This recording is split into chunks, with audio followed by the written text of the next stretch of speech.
दुनिया की सबसे खतरनाक जियोपॉलिटिकल लड़ाई अब सिर्फ यूक्रेन, ताइवान या मध्य पूर्व तक सीमित नहीं रही। अब इसकी आंच कैरिबियन के छोटे से देश क्यूबा तक पहुंच चुकी है। एक तरफ अमेरिकी राष्ट्रपति डोनाल्ड ट्रंप चीन में बैठकर शी जिनपिंग के साथ दोस्ती की बातें कर रहे हैं, लेकिन दूसरी तरफ अमेरिका चुपचाप चीन, रूस और ईरान की सबसे अहम जासूसी चौकी को अपने कंट्रोल में लेने की तैयारी कर रहा है। और इस पूरी कहानी का केंद्र है क्यूबा। क्यूबा यानी अमेरिका के फ्लोरिडा तट से सिर्फ 151 किलोमीटर दूर मौजूद वो देश जो दशकों से अमेरिका के दुश्मनों के लिए रणनीतिक हथियार की तरह इस्तेमाल होता रहा है। इसीलिए जब ट्रंप बीजिंग में शी जिनपिंग से मुलाकात कर रहे थे, उसी समय सीआईए डायरेक्टर जॉन रैटक्लिफ अचानक क्यूबा पहुंच गए। उन्होंने क्यूबा के गृहमंत्री लजारो अल्वेरेस कैसिस और पूर्व राष्ट्रपति राउल कास्ट्रो के पोते राउल गिलर्मो रोड्रिगेज कास्ट्रो से सीधी बातचीत की। लेकिन ये सिर्फ एक सामान्य कूटनीतिक मुलाकात नहीं थी, ये दरअसल अमेरिका का अल्टीमेटम मिशन था। रिपोर्ट्स के मुताबिक सीआईए चीफ ने साफ संदेश दिया, अगर क्यूबा आर्थिक मदद और सुरक्षा सहयोग चाहता है तो उसे बुनियादी बदलाव करने होंगे।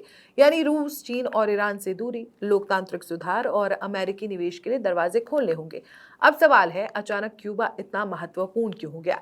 दरअसल अमेरिका को सबसे ज्यादा डर चीन के उस जासूसी नेटवर्क से है जो क्यूबा में तेजी से मजबूत हो रहा है।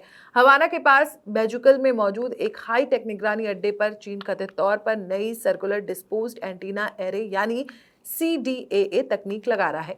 ये सिस्टम हजारों किलोमीटर दूर तक अमेरिकी सैन्य गतिविधियां, सैटेलाइट कम्युनिकेशन, सबमरीन बेस और स्पेस लॉन्च तक ट्रैक कर सकता है। यानी अमेरिका के घर के पीछे चीन की निगरानी चौकी। अमेरिका इसे अपनी राष्ट्रीय सुरक्षा के लिए बहुत बड़ा खतरा मानता है। यही वजह है कि ट्रंप प्रशासन अब क्यूबा को उसी तरह दबाव में ला रहा है जैसे पहले वेनेजुएला और ईरान को लाया गया था।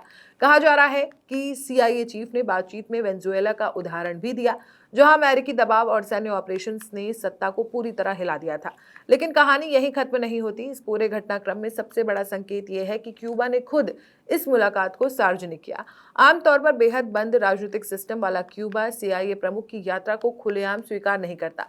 इसका मतलब साफ है कि हवाना के अंदर भी अब बदलाव की सोच पैदा हो रही है, क्योंकि क्यूबा इस वक्त बेहद गंभीर आर्थिक संकट से गुजर रहा है। देश में धन की भारी कमी है, 20-22 घंटे तक बिजली कटौती हो रही है, अस्पतालों तक में जरूरी सेवाएं प्रभावित हो रही हैं। ऐसे में अमेरिका इस संकट को एक अवसर की तरह देख रहा है। अगर क्यूबा अमेरिकी शर्तें मान लेता है तो ये चीन, रूस और ईरान के लिए बहुत बड़ा झटका होगा, क्योंकि क्यूबा सिर्फ एक छोटा देश नहीं बल्कि पश्चिमी गोलार्ध में इन देशों का सबसे अहम रणनीतिक ठिकाना है। चीन यहाँ बेल्ट एंड रोड इनिशिएटिव यानी BRI प्रोजेक्ट्स पर काम कर रहा है। रूस और ईरान भी लंबे समय से यहाँ अपनी राजनीतिक और खुफिया मौजूदगी बनाए हुए हैं। और अमेरिका जानता है, जब तक क्यूबा उसके प्रभाव में नहीं आता, तब तक उसके सबसे बड़े दुश्मन उसके दरवाजे तक पहुंच बनाए रखेंगे। इसी बीच एक और धमाकेदार रिपोर्ट सामने आई है। CBS न्यूज के मुताबिक अमेरिका 94 वर्षीय राउल कास्ट्रो पर आपराधिक मामला चलाने की तैयारी कर रहा है। ये मामला 1996 के उस विमान शूटडाउन से जुड़ा है जब ब्रदर्स टू द रेस्क्यू संगठन के 2 विमानों को क्यूबा की सेना ने मार गिराया था और 4 लोगों की मौत हो गई थी। अगर अमेरिका ये कदम उठाता है तो ये सिर्फ कानूनी कार्रवाई नहीं होगी बल्कि क्यूबा की सत्ता पर सीधा मनोवैज्ञानिक दबाव होगा। अब दुनिया की नजर इस बात पर है कि क्या क्यूबा अमेरिका के सामने झुकेगा या फिर चीन, रूस और ईरान के साथ मिलकर नया मोर्चा बनाएगा। क्योंकि अगर क्यूबा का झुकाव बदलता है तो सिर्फ कैरिबियन ही नहीं, पूरी दुनिया की जियोपॉलिटिक्स बदल सकती है। आप इस रिपोर्ट को कैसे देखते हैं? कमेंट में जरूर बताएं। वीडियो पसंद आई हो तो वीडियो को लाइक, शेयर और चैनल को सब्सक्राइब जरूर करें।